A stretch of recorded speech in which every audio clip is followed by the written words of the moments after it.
momento para a gente conversar sobre política com ele, o Piara Bosch, que já está conectado conosco. O Piara, muito bom dia para você. Já começo lhe perguntando, né? O ex-presidente Jair Bolsonaro passou o feriadão de Páscoa aqui em Santa Catarina e o que era para ser um momento de descanso acabou virando uma mobilização política, é isso? Bom dia. Bom, o Bolsonaro veio passar o feriadão de Páscoa em Santa Catarina, em Balneário Camboriú, né? Um apartamento, cobertura cedido pelo empresário Eliseu Maggi Schaeffer.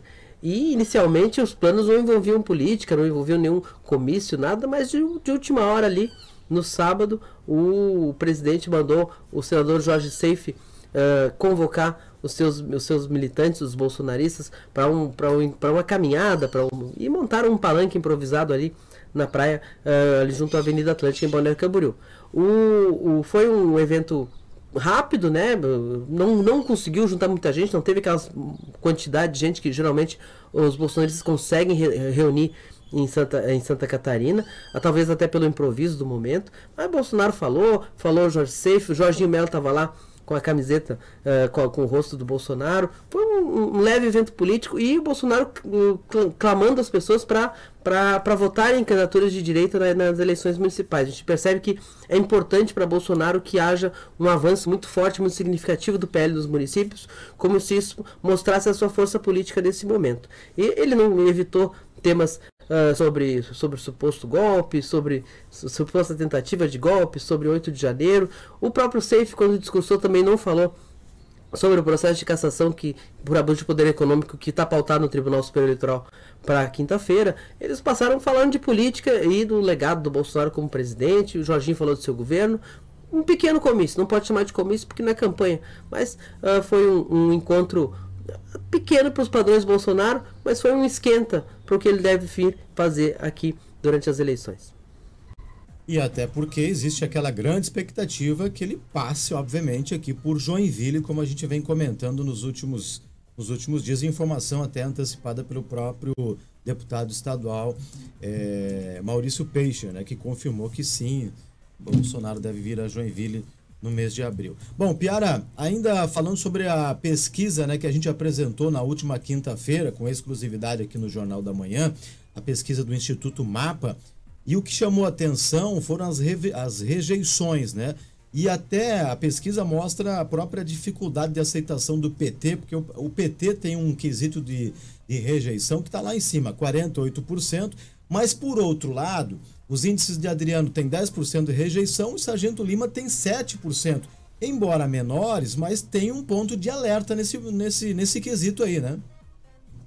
A pesquisa de rejeição, ela aponta o teto do candidato, né? E aí a gente vê que o teto do Carlito Mers, por exemplo, é um teto mais baixo. Ele tem uma rejeição alta, quase metade do eleitorado de Joinville diz que não vota em Carlito Mers. Então ele tem um problema. É um problema que não é só do Carlito, é uma rejeição ao próprio PT na cidade. O Carlito sempre orbitou, sempre foi um candidato com bastante rejeição pela rejeição ao PT, e ele tinha rejeição alta, maior que os outros candidatos, mesmo quando se elegeu prefeito lá em 2008, mas uma rejeição que ficava na casa dos 30, então soma um pouco do desgaste do tempo que ele está no jogo político, são muitas eleições, a própria administração não terminou bem avaliada, então a gente chega nesse número muito, muito alto, o que é algo que o PT vai ter que considerar. Ele tem uma largada melhor que outros nomes da esquerda, mas tem esse teto baixo. Para as demais candidaturas, esse número aí, na faixa de 10% menos, não interfere em nada. É uma rejeição a mais à classe política do que ao candidato em si. Mesmo o prefeito Adriano, que com mais de 3 anos de mandato era para ter até uma rejeição maior, porque toma decisões, se desgasta, confrontado com a realidade, tem uma rejeição baixa, espelho também da boa aprovação de governo. Então, a rejeição só preocupa, nesse caso, o Carlito Mers. Os demais candidatos é uma rejeição que não atrapalha nenhum projeto eleitoral. Piara, ainda com base, né, nessa mesma pesquisa divulgada aqui pela Jovem Pan na semana passada, pode ser que alguns partidos, por exemplo, com pré-candidatos que apresentam, né, números baixos, a exemplo do Rodrigo Coelho, Rodrigo Borna, do próprio Anelísio e até o Fernando Krellig, enfim, repensem essas estratégias de campanha. Ainda dá tempo para isso, Piara? Essas pesquisas de pré-eleitorais, pré-campanha oficial, ainda com candidatos que podem e não podem ser candidatos lá na frente, elas servem muito para identificar quem o eleitor já percebe como candidato para valer. Então tem uma candidatura extremamente natural, que é do prefeito Adriano Silva, candidato à reeleição, do Novo, uma candidatura do PL, do Sargento Lima, também já em vista pelo eleitorado, bem atrás, mas já com seu 10%, e que a esquerda vai ter uma candidatura, por enquanto, o nome que se desponta é o Carlito Mers. Os outros nomes parecem não estar na cabeça do eleitorado, isso mesmo quando esse nome é apresentado. O que me chamou mais atenção foi o Rodrigo Coelho, do Podemos, porque já foi vice-prefeito, vereador, foi deputado federal, não se reelegeu, mesmo sendo mais votado em Joinville, e perde, e aí a gente vê como é importante o político ter mandato. O político sem mandato some inclusive da cabeça das pessoas.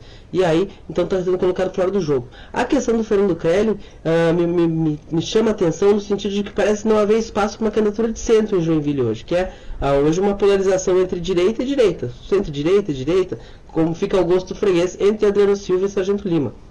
Não parece haver espaço para uma candidatura de centro. E aí, isso talvez o MDB leve a repensar a estratégia, fazer um acerto, fazer um apoio, em vez de ter uma candidatura própria. Isso a gente vai ver. Agora, ela tirou uma temperatura importante. Vamos ver como é que vai ficar esse caldo.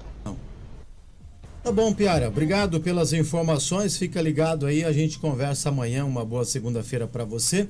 A gente lembra que a pesquisa, né, foi contratada pela empresa Rádio Cultura Joinville, que detém a concessão Jovem Pan aqui na cidade. A pesquisa foi realizada pelo Instituto MAPA e está registrada no TSE sob o número SC-07200/2024.